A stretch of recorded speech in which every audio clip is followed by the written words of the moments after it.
In this video, we'll share how to make a thumbnail for YouTube that actually gets clicked. We'll go step by step through the process using the best free YouTube thumbnail maker app right now so that you can create a click-worthy thumbnail in no time. So the tool that we're using in this video is Adobe Express. It's amazing, it's free. There is a paid option as well to unlock all the functionality, but hey, you can also get away with the free one. Now, if you're already using another tool like Canva or Snapper, both of those are great as well, then you can follow along with what I'm doing. Obviously, you're going to be clicking in different places, but the process is going to be the same. So you want to go ahead and sign up with a free account or sign in if you already have one. So I'm signed in. You can see I am on the free account because it's offering for me to upgrade to premium here. But straight away across this top menu bar here, we can see some of the different things that you can create. If we scroll across here, then you can see we've got YouTube thumbnail. And when you mouse over this, we've got two options. We can start a new design from scratch, or we can go through and we can browse through some templates that are in here for us to use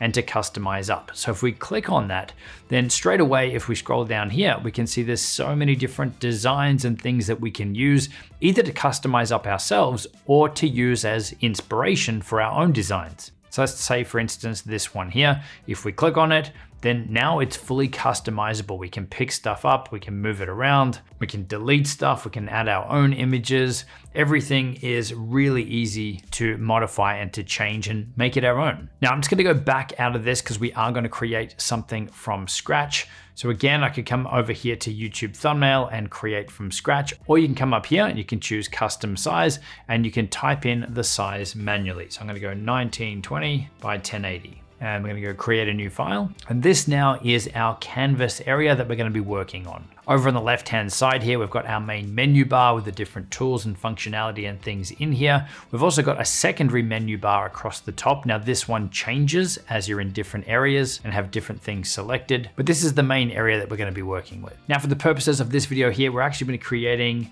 a very similar thumbnail image to a thumbnail image on our channel. So you can see we've got a picture of me on the side.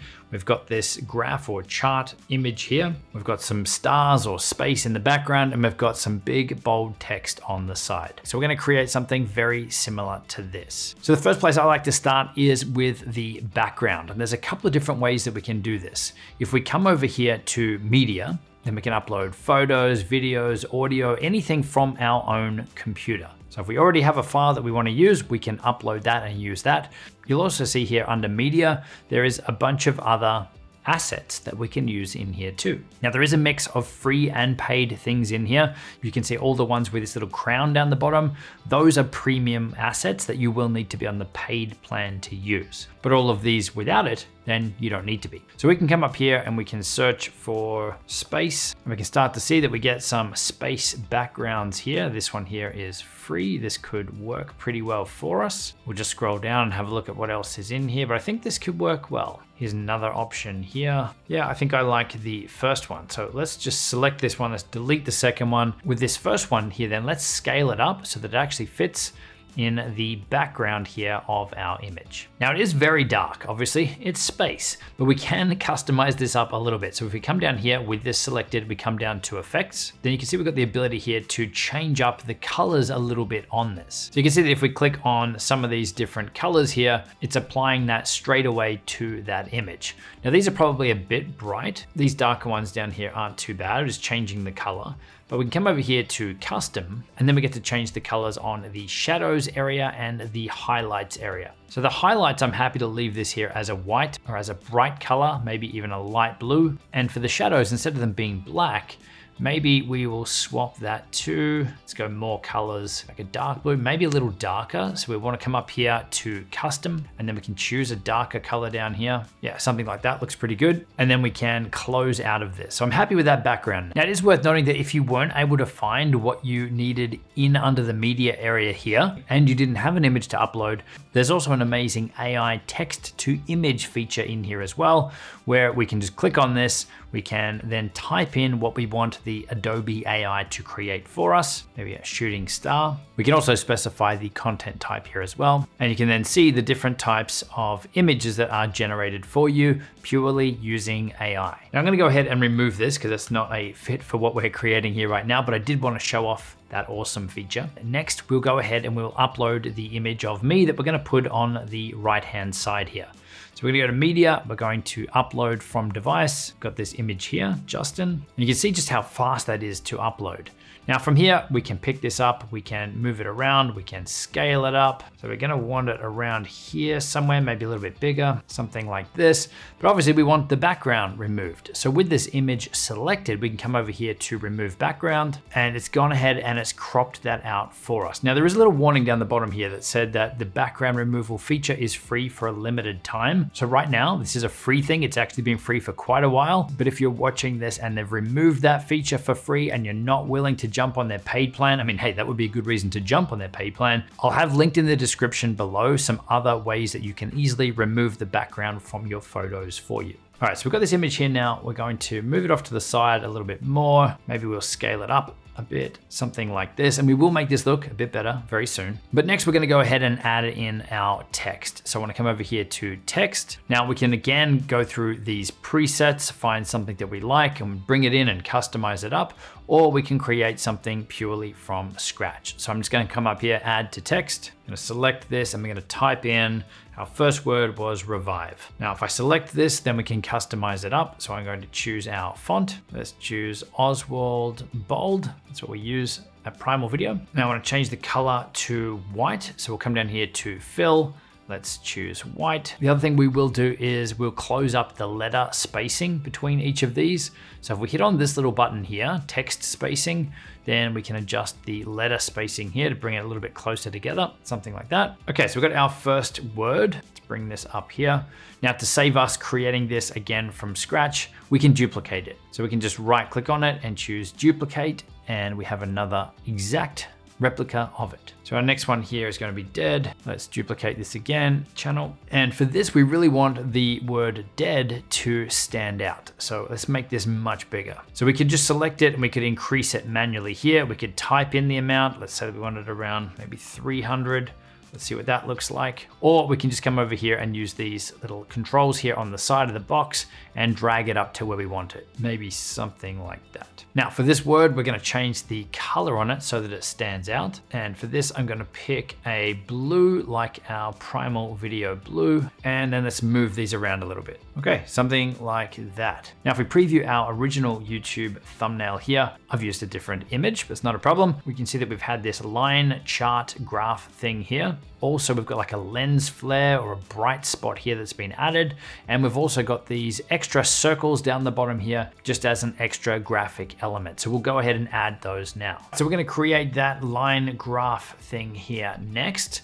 We can come over here to elements, and then there's a few different ways that we could do this, but I'm gonna go to shapes.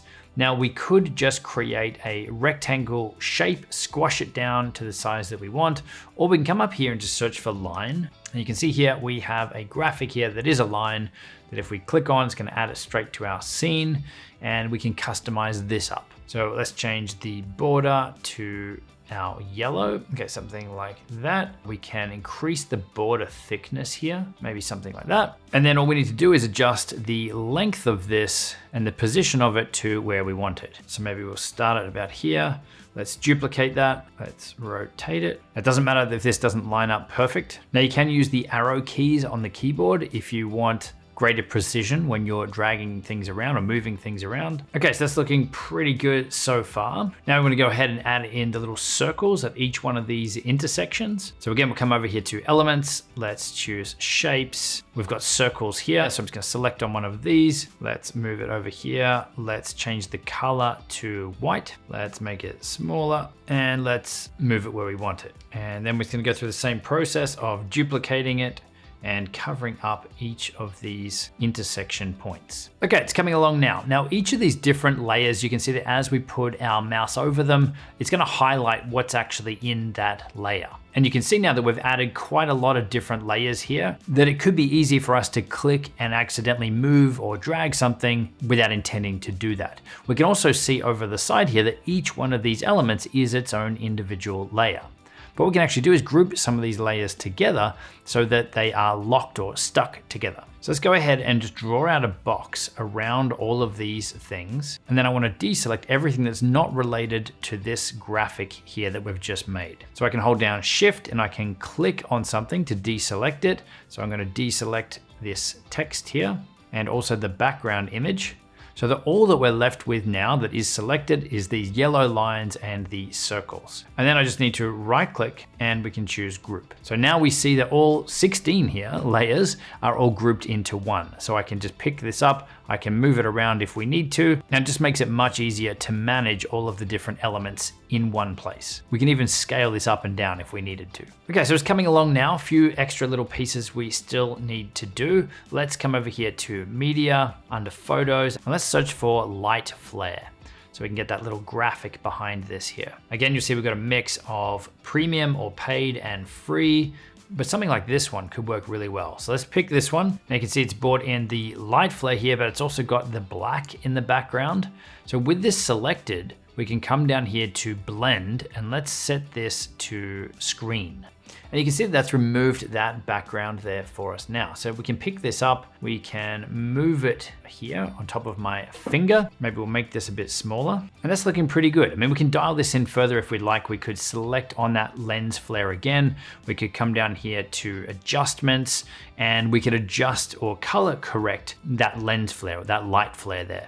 So we could adjust the contrast on it just to change up how it actually looks. So something like this could work well. Now the other thing we had in the original was some little circles down the bottom here, just an extra graphic element. I'm gonna come back over here to elements. Let's go to shapes. Let's pick a circle again.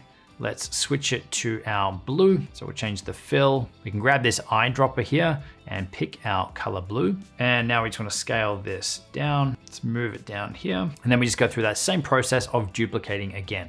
Now there is a keyboard shortcut, Command D if you're a Mac, or Control D if you're on Windows, that will duplicate that for you. Okay, we got those in. Again, we can select these. We can deselect the background holding down Shift, and we can just group these so that at least they're stuck together. We're not gonna accidentally move them. And then from here, we can move them to where we'd like. Now, the last thing I do here is just tweak the colors normally on the photo so that it pops a bit more. So we can select on that, we can come down here to adjustments, and then you've got your regular color correction tools here. So the first place I like to start is with the warmth slider here. We want to make sure that our white balance was set correct. So we can add a bit more warmth or yellow, orange to it if we need to, or likewise, we can add a bit more blue or cool it down. So that's not too bad. We could then increase the contrast and maybe we'll bump up the saturation a little bit as well. So you don't want to go too much with this, look very sunburned.